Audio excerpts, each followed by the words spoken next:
talking about several different Web3 topics. Let me get this logo off my screen here. This is episode number 493. I'm Bastin from Leander, Texas. And yeah, normally I've been doing this in the morning in the past, but now I'm just kind of doing it hit or miss whenever I can. This is my brain dump for me to be able to just dump everything out here that I've learned. This is my message in a bottle to reach out to all the wonderful people in Web3 and crypto and hear their takes on stuff. Maybe different than mine, maybe just like mine. I don't care. I want to hear it. And this is my sandbox to be able to play around with audiovisual stuff and all different types of weird degen, DeFi platforms and all that type of crap. And yeah, so today I do have a co-host and I will bring Crystal to the screen here. What's up, Crystal? Oh, not much. What's happening? Yeah. Right on. And we are streaming live on YouTube. No listeners yet, but you know, then again, nobody knows when to tune in or whatever. And I'm kind of glad that there's no listeners right now as we're just testing all this stuff out. And you know, Crystal is a fan of the DIY type of approach to things. One of the bad news bears journalists of you know, of the Journo DAO that we're both a part of. So yeah, what's going on? That's it. Just came from yoga, so I'm kind of zenned out. So we'll see. Right on. So you ready to talk some Web3? Yeah, I was processing Web3 on my yoga mat. So processing Web3 on the yoga mat. Right? I can't say a lot of people you know, think about Web3 while they're on the yoga mat. Well, I don't know. You never know. You know. Maybe, but I mean, it seems like the healthy balance to all the shit we deal with in Web3. Yeah, especially in the past, like 2 weeks with all one of the largest, I guess, Ponzi scheme crashes of all time in history, would you say? Yeah, probably the biggest financial crime ever by a bunch of 30-year-olds on drugs and in sex rings. Like, I still can't process it all. Yeah. I don't know if this is accurate, but I saw this like side-by-side picture of Bernie Madoff when he was younger next to SBF, and they look strikingly similar. I saw the same thing. Did you? Is that real, or is that like some kind of misinformation, you think? I don't know. I mean, that would be a really good use of AI, but yeah, you know, spend a little disinfo that way. But they really did look a lot alike. I know. I mean, either way, whatever. Like, I'll value the comedy effect of it. Yes. So, that's one thing you can take away from misinformation. A lot of it is funny. So, if you just know how to sift through and you know, see what's real and what's not. Yeah, totally. Yeah, but anyway, today I have several things on the agenda. Mastodon, you know, I know that you are very passionate about leaving Twitter, and you know, the big bad man that is now controlling Twitter, Mr. Musk, and you have a lot of opinions and things to say about him. And that's I want to hear it, you know. And then people are migrating over to Mastodon, and you've had equally passionate experience over there at Mastodon as well, and I'd like to hear some about that, and I'll bring some of this stuff up on the screen if some of you people don't know what we're talking about, and we'll explain, you know, what this stuff is. I'd like to go over LivePeer, some decentralized social media alternatives like LensTube, maybe GM.xyz, and then a funny little tool that I discovered, a Web3 tool called nukes.world. That's pretty fun and lets you, like, it searches your wallet for all your achievements and accomplishments and gives you little NFT badges that you can claim for all that stuff. It's kind of a fun little way to gamify our reputation score in Web3. That's very cool, but it also can get really dark. Yeah. Yeah, I no doubt, huh? Like the decentralized, centralized credit system, social credit system. Totally. I mean, if I were writing a Netflix version of this, that's where my mind would go. Yeah, straight to the what is it, the Black Mirror? Yeah. Yeah. And sprinkle some like dark humor on top so we can digest it. Nice. Okay, so let's start with Mastodon. Let me share my screen and see where I can bring up this Mastodon here. So the Mastodon. Are you on the Mastodon? Oh my God. Let's see. All right, so we will do this one. And okay, so I will, well, shoot, I just removed, okay, add to stream. There we go. Oh, that's taking me straight to the live peer grants. We'll get to that here, but in the meantime, yeah. So here's where, okay, I'm searching for Mastodon. People say it's like an alternative to Twitter, right? But it's not exactly like Twitter. So a lot of people go to Mastodon searching for some of the similar Twitter functionality, like the GIFs and all that other type of stuff that are just not possible here. So are you able to summarize maybe some of the similarities and differences? I think so. I have a love-hate with this platform. I first joined it like 3 years ago, maybe, but there was just Mhm. nothing on it, and I couldn't find anything because the search functions are they don't use algorithms at all. Yeah. So, and that's really the big difference. It's been fascinating watching journalists because we're the power users on Twitter. So watching Mhm. journalists migrate to Mastodon, it's just a complete shit show. And we're so used to having there's several things we're used to with with Twitter. You've got the algorithms, you've got algorithms that are based on engagement Mhm. and your large followings, where it's much more broadcast oriented. Mastodon is the exact opposite, and I'm pretty sure that's why the creator made it, is because he was fed up with what had happened at Twitter. So he made Okay. Mastodon be the opposite. Huh. So it's fascinating to watch journalists try to port it all over and just flounder. I mean, Yeah. not just journalists, but I that's mean, who I I was. expected a Twitter alternative. I mean, I was never really into news or politics, honestly, forever. And that's why I never got on Twitter until crypto. Mm. And then I suddenly discovered the power of Twitter to learn and for people to create threads and things like that. And just for the fun of it. And I've gotten to know a lot of people through Twitter. So I like Twitter. I don't necessarily love everything that's happening to it right now, just because right now there's just tons of scams and an overload of just like spam and just crap in my DMs and all just, it's just, it's Yeah. just kind of gone haywire right now. But Twitter started off kind of as an open source type of program, right? I mean, Mhm. maybe not open source, but like developers could build on it in the same way That's that yeah. Mastodon is doing right now, right? Yeah, the API was open, and it might still be slightly open, I can't remember that part, but I Yeah, the first API is open. That's what I was looking yeah, for. Sorry. Go ahead. that's okay. I first joined Twitter, I was at journalism school, and this kid sitting next to me was on this thing with a blue bird on it. I'm like, "What are you doing?" He's like, "Yeah, man, this thing's cool." I like, it made no sense to me. So, like, Uh-huh. a year and it had just launched. So, a year later, I started exploring it because I saw more journalists talking about it. So Okay. I've always used it as a journalist from that lens. So it didn't really hit me the power of it. Well, actually, I guess it was twofold. I was a digital nomad, like I was exploring with that 2010, 2011. And I started connecting with fellow travelers around the Uh-huh. world. And we connected on Twitter and then met in real life. And most of them were, there were a few that were wackadoodles, but most of them like were normal and were still really close. So I was like, oh, this is interesting. Yeah. Because we're a distributed network of people. We're digital. We're just wandering all over the place. So, and then I saw, I think it was Occupy. Was it Occupy Wall Street happened first, and then the Arab Spring. And Yeah. I just installed TweetDeck, which gives you all those columns to watch hashtags. And so I think it was TweetDeck, and I was watching that when Occupy Wall Street broke, and I had like 4 different hashtags that I was following, and the speed at which these hashtags was refreshing because it was live blew my mind. And I was like, Mm. holy shit, this is a tipping point. And then I was like, this is something I really have to understand on a deeper level because look what just happened. News happened so fast, nobody could report it. Yeah. But you're seeing in real time on the ground what's happening based on hashtags. And then the same with Arab Spring. That's why they, Huh. a lot of countries in the Middle East shut it down because they saw what happened with Occupy Wall Street and they just shut the whole thing down. They shut the internet down. So that's where I got Wow. kind of So in a hooked on weird it. way, that's like okay. No, go ahead. I think there's a lag there.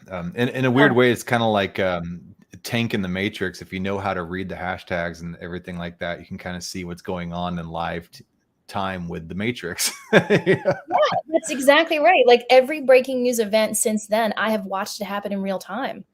So I've not had to rely on journalists, and I'll watch it filter through the media, but I haven't. So now I'm like sitting here, I'm like, I have no idea what's going on in the world Yeah. because now the hashtags, I mean, Twitter is so broken.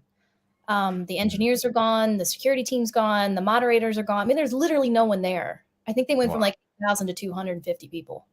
Wow. Okay. And that's not confirmed, but that's what I've seen. Yeah. Yeah. So it's just like we've had two smaller breaking news events. One was weather related, and or two shootings. And I'm scanning hashtags, and I'm like, oh my god, it's just gone. So that is a little jarring. So porting over to Mastodon, there is no search algorithm. So you have to, you can scan the hashtags, but it doesn't function the way Twitter did. And it's by design. Yeah. Yeah. So a lot of the journalists have been going over to Mastodon, and I've been seeing some activity over there, but like you said, they don't have the algorithms. I don't know that much about the algorithms, honestly. And I just know that Twitter is like the epitome of Web 2. And what Web 2 means is all that data on there is stored on there. So everything that is posted on there is on the Twitter servers, and there's no way you can really pull that off or own that data or anything like that, correct? You can download all of your data. You don't own it. Okay. But I just requested my archive last week, and I went ahead and got it. I've not opened it. There's a few, somebody made some scrapers that, some Python scripts that will scrape it and then put it into like WordPress or put it somewhere. I'm like, I don't ever really want to read all the shit that I've vomited for the past like 13 years on the platform. But I wanted to at least like have the data in my possession in case I do decide to delete the account. So. Yeah, for sure.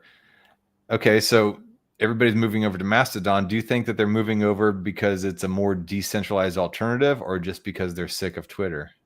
I think it's because it's the alternative. Like last night, CBS announced that they're no longer allowing their journalists to tweet at all. And I think that goes up to corporate as well, because it's not safe for their journalists to be tweeting on that platform. Okay. Yeah, I just sent out a notice to, I work with the marketing department at school here, and I just sent out a big old email. I'm like, y'all need to shut it down.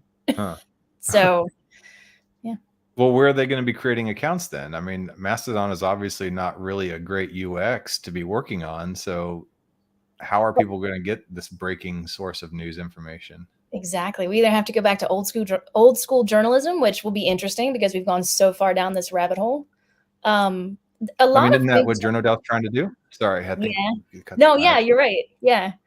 A lot of big journalists have ported over to Mastodon. I think they're adjusting. So I actually just in the past, I think I jumped over there like the end of October. So it's been 3 weeks.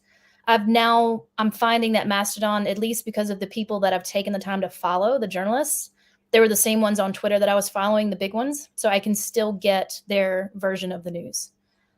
So it has become a tool again, but it's not fast news. It's not breaking news. Yeah. Huh. Interesting. Okay. Yeah. One thing that I noticed on Mastodon is there's all these little communities and servers. And if you've ever played on Discord, and I know you do, and you're like a veteran at Discord, you can join any server, and each server sets their own rules. Yeah. So Mastodon to me kind of seems like a hodgepodge mix of Discord meets Twitter, Yeah, it is. Yeah. But here, the thing that I didn't realize until the other day, because some journalists got themselves banned, is that any server can ban anybody in any other server. Wait, so that what? URL, so the URL extension where you signed up. So like I'm on mastodon.social. Yeah. Let's say the mastodon.art server doesn't want anybody from mastodon.social to see their server. They'll just ban them. They can just cut the connection. Wow. Okay. Yeah. So that's pretty hardcore. One of my colleagues, Web3 colleagues, Humpty Calderon and Crypto, posted the other day on Twitter here, and he's talking about Mastodon. And this, I mean, he knows this is coming from a Web3 perspective, and then you're going in there and you're hearing about a decentralized alternative to Twitter, and you're like, okay, cool, let's go check this out. And this is a Web3 person's reaction. Okay. Aberrant suspender identity isn't portable, and they have custody of your data. Smells centralized to me. Now, I don't think at the time when he posted this that he understood that it's kind of like Web 2.5, but this is like a Web 3 person's reaction, immediate reaction to like what Mastodon is. You're saying that if you, like, for instance, this guy, got cut off here for being a capitalist. Like no capitalists on here. Thank you. Might change my mind for a bunch of Moneros, and definitely no cross posting to the public timeline. What does that mean? Like, so his account is suspended for being a capitalist. Like, does that mean this server that he was on, he will no longer be able to see? I'm pretty sure that's what that means. Okay. I haven't personally crossed that. I probably would have. I joined the biggest art community on Mastodon right off the bat, and didn't realize they were NFT. They were against, like, really against NFTs. A lot of Mastodon really does not like Web3. I've been trolled multiple times by people on these servers. Which is weird because it's like borderline Web3. Right? It just fucking kills me. So yeah, I probably would have gotten suspended if I'd have posted my link to like Foundation or something. Okay. But yeah. So, but the thing that I'm curious about is, can you port your followers over? Like the other night, I made the effort to follow a bunch of journalists and craft that feed like I used to do on Twitter. And I'm like, man, if I get booted from this server, like, you know, do I have to do this all over again? Because when you join each server, it's a brand new account, essentially. You can port them over, but I don't know exactly the mechanics of that. And I don't know if all of the followers, I saw somebody comment that their followers didn't port over with them like it's supposed to. So I don't know. I'm noticing on my timeline, I'm able to follow what you post in other servers and what like Keith posts in other servers, you know, and so we can still follow each other no matter what server we're in, right? Okay. All right. So that part, the cross posting, that all works. I don't know about the followers themselves. If there is a way to port them over, I think I tried it once and I failed. But there is a way to do it. So like, I would love to have a decentralized option. I mean, Mastodon is just the only option right now that has scale. So you need scale and something that's decentralized. That's like Web3. Okay. I mean, you say that there's no other options. I mean, at scale, I think is the key word, because there are other options. You know, there's gm.xyz. There's was it Lens Peer? Or I think so, something like that. Yeah, and then there's a YouTube alternative called LensTube as well on the Lens Protocol platform. And yeah, I mean, if we can go over there real quick and take a quick look. Yeah, the scale is the part. I mean, as a journalist, the scale is what matters for me. As somebody that just wants to connect with Web3 community, I can either do that on Discord or we can make our own server on Mastodon or on one of these newer Web3 platforms. Okay. I mean, but take a quick look at this. Like this is LensTube, and yeah, it's pretty much Web3 centric right now, but there's a lot of different people posting stuff on here, you know, hobbies and interests, fitness, and all these categories. And a lot of people who are sick of YouTube, and with the popularity and the rise of Web3, I think a lot of people are starting to migrate over here. So I'm having some hopes that in the Web3 world is spreading, and that people are sick enough of YouTube that they may start to migrate over here, at least like people in the Gen Z era. You know? Yeah. And I think it's just going to be using multiple platforms for a while now. I mean, I think we just got really lucky for a spell that we had one or two big ones, and with, you know, caveats to that. Obviously, it's not good. So we're just going to have to get information and connect on multiple platforms now. I think that's just going to be the reality for a while. True. Yeah. Because like, there's not going to be journalists in here posting media. Like, I'm wondering if there's a way to stream in to Lens Protocol. You know, I mean, being a Web3 podcast, like ideally I would love to do this first and like get more niche following over there than try to, you know, swim in the big YouTube ocean. Yeah. And yeah, I mean, from a podcasting strategy, be the big fish in a small pond. That's huge. Yeah. I mean, I'm definitely going to post this up to LensTube after this is done. But it's just something to think about. Like so right here on this little bubble, this is sign in with Lens. I've connected my MetaMask wallet right here. And this is this little icon right there for you people that might not know that. This is a browser wallet that you can plug into, and it generates a Web3 address for you, a crypto address basically. And you know, that's how you plug into all the sites. You just right here, you connect. We'll go over here to this. I also made them in. What that can do is it can read like basically every transaction you've done. So anybody could look up your Web3 wallet address if they know it and see everything you've done. Is kind of like the beauty of the blockchain and the curse of the blockchain at the same time. See here. Oh, so we're with that, and there's a recording that will sync it all on our own local recordings. That's the beauty about this program. Cool. Anyway, so back to nukes. I've signed in. I've attached my MetaMask wallet, so I can go over here and I'll go to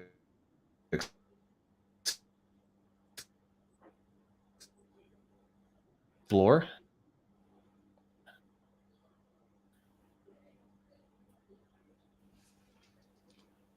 And I earlier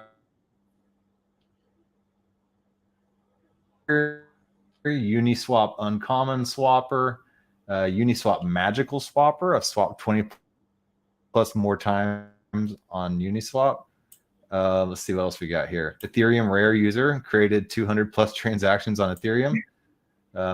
ETH Denver Bufficorn minter. And let's see what else. Ethereum since 2020. I've actually Ethereum since 2018, but that was on centralized exchange wallets and stuff. So This is interesting. I didn't really go decentralized in 2020. Did you start on centralized exchanges? Yeah. No, I did not. Maybe. So the hackers that taught me, they just sent me. So we set up I think it was MetaMask. It might have been a Neo wallet, actually. I can't remember. And then they sent me tokens to play with. But then the only way to get tokens was on KuCoin at the time. So I had to make a KuCoin account. And this is before it had anything. There was zero regulation. There was no laws. There was nothing. I was like, I am totally getting ripped off right here. And then I think I very loosely connected it to like a backup bank account and was able to buy some coins, but that was it. So most of it was I would either give my hackers cash and they would send me coins, or we'd jump on that KuCoin thing and like pray I wasn't getting hacked while I was buying shit coins. So I think I did make a Coinbase account. Yeah, I started off on a couple shady exchanges too. Nice. I think Coinbase came out in like 2018, so I had Coinbase from the very beginning. And then I had an original MetaMask, so I might connect it to that thing right there. I think it's got CryptoKitties in it. That's how my hackers taught me what an NFT was. They made me buy CryptoKitties. So.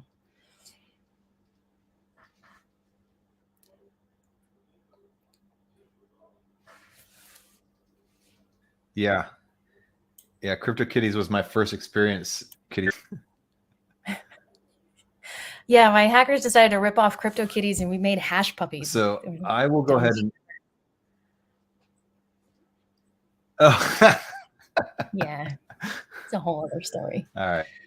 Go ahead and claim this CryptoKitties badge and see if it's.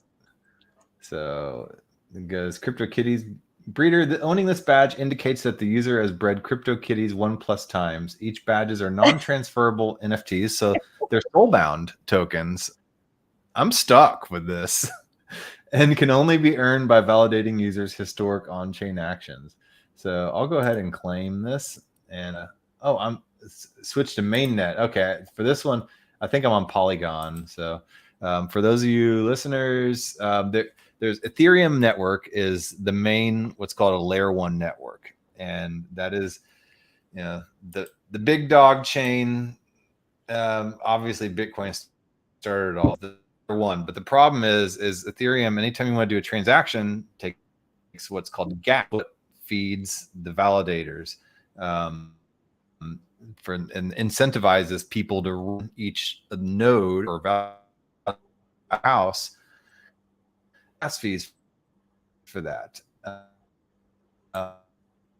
to finalize these transactions. Okay, so there I am on Ethereum. And so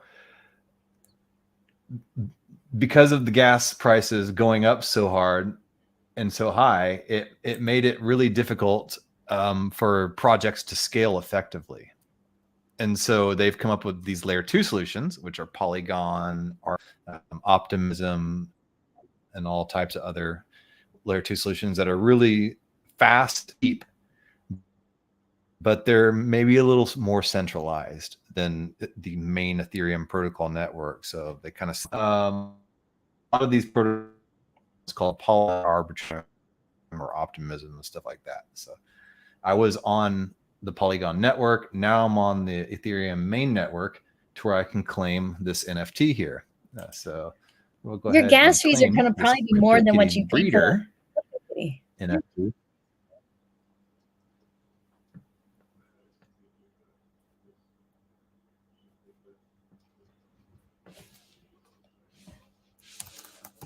Let's see here.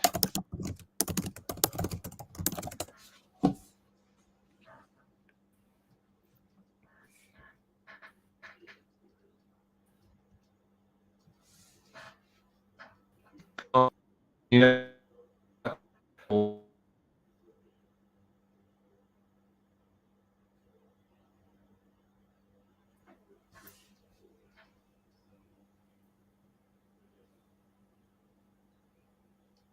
how's your connection over there? Can you hear me all right? Now I can hear you. I missed like the last 30 seconds. Okay. All right. I am removing this screen. There we go. Okay. Yeah, it doesn't like screen sharing and being live, as you said. No. So I guess we can talk about now. We talked about math.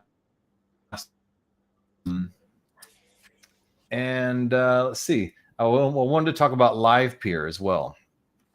LivePeer is a decentralized streaming platform, but it's not a streaming platform. It's the foundation of a streaming platform, and a lot of people have a hard time differentiating because I thought LivePeer was a decentralized Web3 video streaming platform, but it's actually the plumbing for the platform is what LivePeer is, the transcoding. And it is a way, because one of the reasons that everything is so centralized is because transcode a monumental task and it costs a lot of money.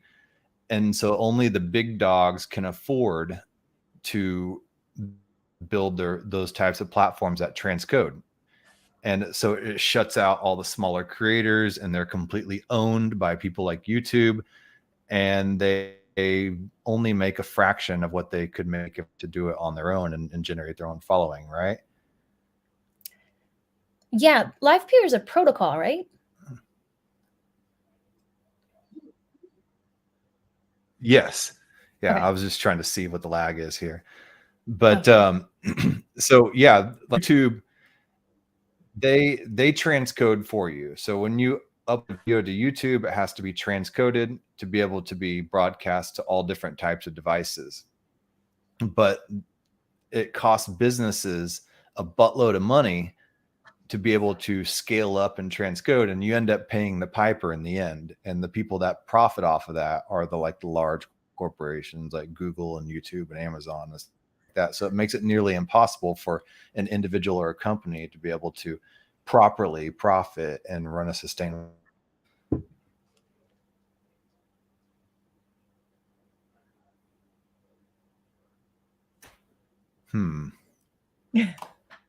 Modern technology. Maybe YouTube knows you're talking about them and they're like, You there? Throttling the live feed. Yeah. Yeah. Okay. I think that because of this lag, I will go ahead and call this one kind of an episode. I'll chop it up and make it make sense. I still want to know what happened with the CryptoKitty Soulbound token. The next one we do, then I'll it's still processing. Yeah. How It much was the doesn't gas on that? like the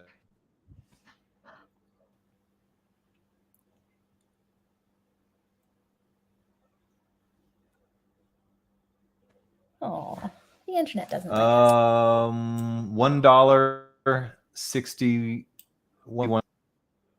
Yeah. So just Okay. That's not too bad. I thought the gas was going to end up being more than the actual CryptoKitty was. yeah. Okay.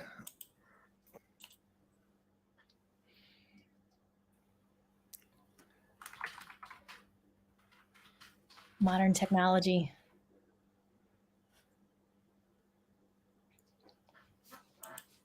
Let's see here.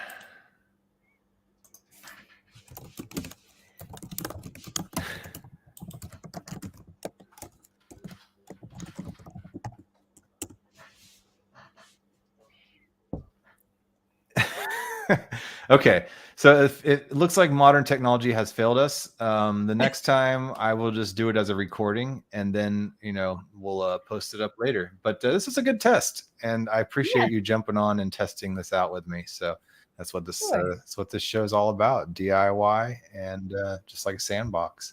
So yeah, hang on, I'm going to end this broadcast.